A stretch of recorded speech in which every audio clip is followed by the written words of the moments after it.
Hello everyone, कैसे हैं आप सभी। आई होप आप लोग बहुत अच्छे होंगे। मैं बहुत बढ़िया हूँ एंड आपकी तैयारी भी अच्छी चल रही होगी, क्योंकि डे बाय डे हर कोई जो भी मेरे सब्सक्राइबर्स हैं, यूट्यूब फैमिली हैं, उनमें से किसी ना किसी का एग्ज़ाम होते रहता है एंड धीरे धीरे धीरे सब लोगों के एग्ज़ाम हो जाएंगे। और फिर अभी सभी को एक बहुत बड़ा टेंशन है, मतलब होता है यार, क्योंकि भले ही आपका एग्ज़ाम नहीं हुआ है तब भी आपके मन में एक ना एक डाउट रहता है कि यार पता नहीं कट ऑफ कम जाएगी या हाई जाएगी, या फिर किसी को एग्ज़ाम इजी लग रहा है, किसी को हार्ड लग रहा है, तो इसका क्या सॉल्यूशन हो सकता है। तो फिर हर कोई यूट्यूब में देखता है कि कट ऑफ कम जाए, ये वो।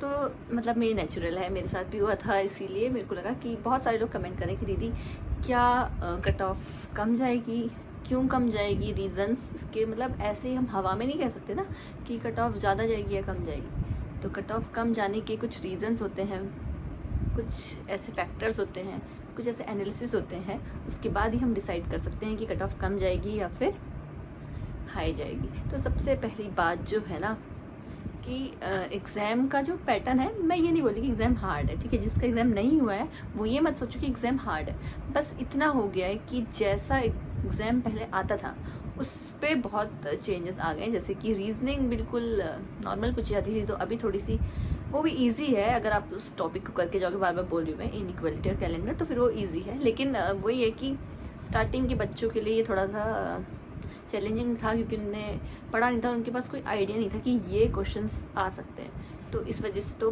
पहले ही मतलब वो देखो, अगर आप एक साल से तैयारी कर रहे हैं और आपने वो चीज़ नहीं पढ़ी और एकदम से आपको पता चल रहा है कि ये चीज़ पेपर में आ रही है, तो उसका कहीं ना कहीं असर पड़ता है। इसीलिए सबसे पहला रीज़न तो ये है कि पैटर्न चेंज, जो कि रीजनिंग में हुआ है, हिंदी में भी हुआ है, मैथ्स में।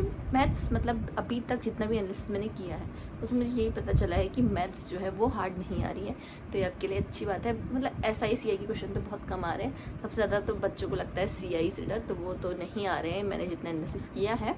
पर फिर भी आप लोग करके जाइए, क्योंकि इतनी सारी शिफ्ट है, किसी के भी पेपर में कुछ भी आ सकता है, ठीक है। तो ये तो बात हो गई हमारे पेपर पैटर्न की। तो पेपर पैटर्न अगर थोड़ा सा भी चेंज होता है तो उसका जो असर होता है वो कट ऑफ में ज़रूर आता है। तो सबसे पहली बात हो गई हमारी कौन सी, हमारी ये बात है कि पेपर पैटर्न चेंज हुआ है, इस वजह से कट ऑफ लो जाएगी। सेकंड रीज़न ये है कि अभी आपने देखा जो ये सीन हुआ था ना हम लोगों का एडमिट कार्ड के लिए, जैसे कि एक कोड होगा, अगर एक बार कोड होगा तो फिर उस बच्चे को एंट्री नहीं मिल रही है, 2 बार कोड होने चाहिए। इस वजह से बहुत लोग का पेपर छूट गया, और ये थोड़ा सा नया रूल है। बहुत सारे लोग का एग्ज़ाम इसलिए छूट रहा है क्योंकि उनकी इमीडिएटली बिना कुछ मतलब ऐसा SSC के नोटिफिकेशन के अकॉर्डिंग या SSC ने कोई ऐसा नोटिस नहीं दिया कि हम आपकी एग्ज़ाम डेट चेंज करेंगे, पर अब वो सबको मैसेज डाल रहे हैं कि आपका जो एग्ज़ाम डेट है वो 26 मई से 6 मई हो गया है। तो इस चक्कर में बच्चों को पता ही नहीं चला कि उनका एग्ज़ाम कब था कब नहीं,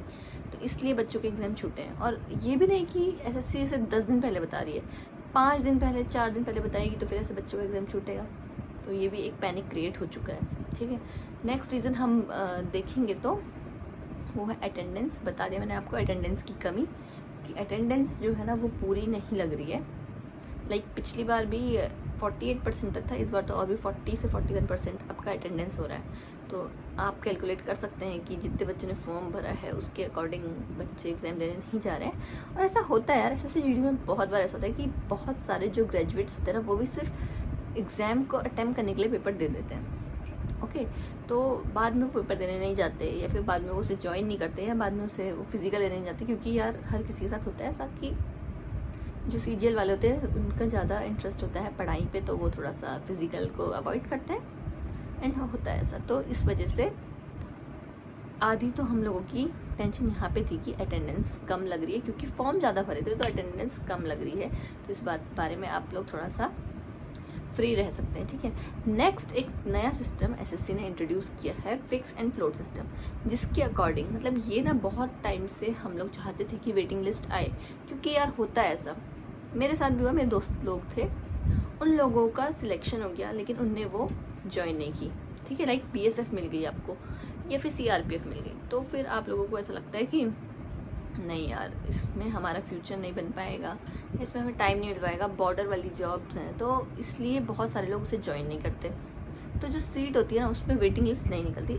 बाकी जो हमारे स्टेट वगैरह है या फिर बहुत सारे एग्जाम में ऐसा होता है कि वेटिंग लिस्ट निकलती है, लेकिन एसएससी ने पहली बार fix and float system introduce किया है। तो जिसके अकॉर्डिंग अगर मान लीजिए मेरा रिटर्न निकल गया तो मैं फिज़िकल देने नहीं गई, या फिर मेरा फिज़िकल निकल गया मैं मेडिकल देने नहीं गई, तो इस वजह से वेटिंग लिस्ट बार बार आते रहेगी, जिससे क्या होगा, कट ऑफ में ज़रूर असर पड़ेगा ना। देखो जैसे अभी कट ऑफ गई है मान लो 130, ठीक है, और कम से कम 50 से 60 बच्चों ने अटेम्प्ट नहीं किया नेक्स्ट स्टेज एग्ज़ाम की, तो फिर कट ऑफ अपने आप ही 130 वाले को अगर हटा दे तो 125 या 120 जाएगी, ताकि पीछे और बच्चों को मौका मिले। वेटिंग लिस्ट का मतलब क्या है?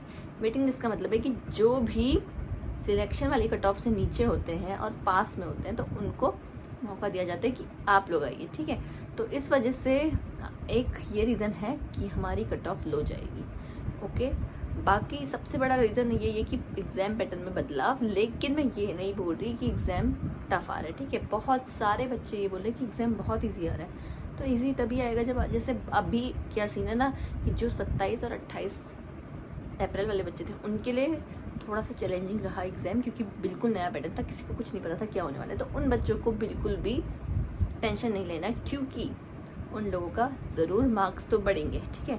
वो होता है, सबके साथ होता है, 13 से 15 मार्क्स भी बढ़ते हैं हमारे एसएससी जीडी के एग्ज़ाम में, तो उसकी टेंशन आप मत लो। लेकिन उसके बाद के जो बच्चे थे वो लोग अवेयर हो गए कि ये चीज़ें आने वाली हैं, तो वो लोगों ने, वो भी जो अवेयर हुए बच्चे, ठीक है। वैसे मैं अपने चैनल में बच्चों को अवेयर कर देती हूँ, जो भी मेरे सब्सक्राइबर है, आई थिंक वो मेरी वीडियो का वेट करते होंगे और देखते होंगे कि क्या नया नया अपडेट है।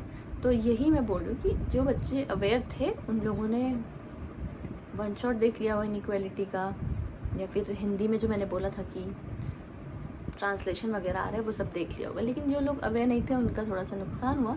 तो अभी भी टाइम नहीं गया है, अभी भी एग्ज़ाम तो चल ही रहा है, तो मैं आप लोगों को बोल रही हूँ कि बार बार अपने जो भी एनालिसिस हो रहा है उसको देखिए, उससे आपको बहुत ज़्यादा फ़ायदा मिलता है यार। मैं तो हमेशा, मतलब मेरा जब भी एसएससी जीडी का एग्ज़ाम मान लो मतलब मेरा था ऐसी स्टार्टिंग में नहीं था, 5-6 दिन या फिर 10 दिन बाद होता है, तो मैं पर हर एक शिफ्ट का एनालिसिस देखती थी, क्योंकि पता चल जाता है यार, थोड़ा सा मतलब आइडिया आ जाता है। और फिर जब आप एग्ज़ाम हॉल में बैठते हो तो आप बिल्कुल भी ऐसे ज़ीरो माइंड नहीं होती, क्योंकि आपको पता होता है कि ये चीज़ें आ चुकी हैं और ये चीज़ें आएंगी, ठीक है। तो इस वजह से बहुत सारे लोगों को पता चल गया एग्ज़ाम का पैटर्न क्या है। अभी भी जिन लोगों का एग्ज़ाम है, अभी भी यार बहुत टाइम बचा है एग्ज़ाम के लिए, तो जो लोग अभी भी वीडियो देख रहे हैं वो फिर से मैं बोलूँ कि जो नए नए टॉपिक है उनको आप ज़रूर से ज़रूर पढ़िए और उसके बाद अपना एग्ज़ाम लीजिए। और फिर वैसे ही ये भर्ती थोड़ी लेट हो गई है, तो आई होप रिज़ल्ट भी जल्दी आएगा। और कट ऑफ का ये सीन मैंने आपको बता दिया है, बाकी मैं वीडियोस आगे बताते रहूँगी कि कट ऑफ में क्या असर पड़ेगा, किस स्टेट की कितनी जा सकती है। लेकिन अभी मैं अगर वो बताऊंगी तो फिर आप लोग बहुत ज़्यादा टेंस हो जाओगे। तो अभी मेरा जो भी काम है वो यही है कि कट ऑफ आप लोगों की लो जाएगी इस बार, ओके। और इसके 3 रीज़न मैंने बता दिए। सबसे अच्छा रीज़न मुझे ये लगा कि फिक्स एंड फ्लोट सिस्टम आ गया है, इस वजह से जिन बच्चे ज्वाइन नहीं कर पाते तो दूसरे बच्चों को मौका मिल जाता है, ओके। तो यही थी आज की वीडियो में। अगर आपको वीडियो अच्छी लगे तो लाइक, कमेंट, चैनल सब्सक्राइब। जय हिंद।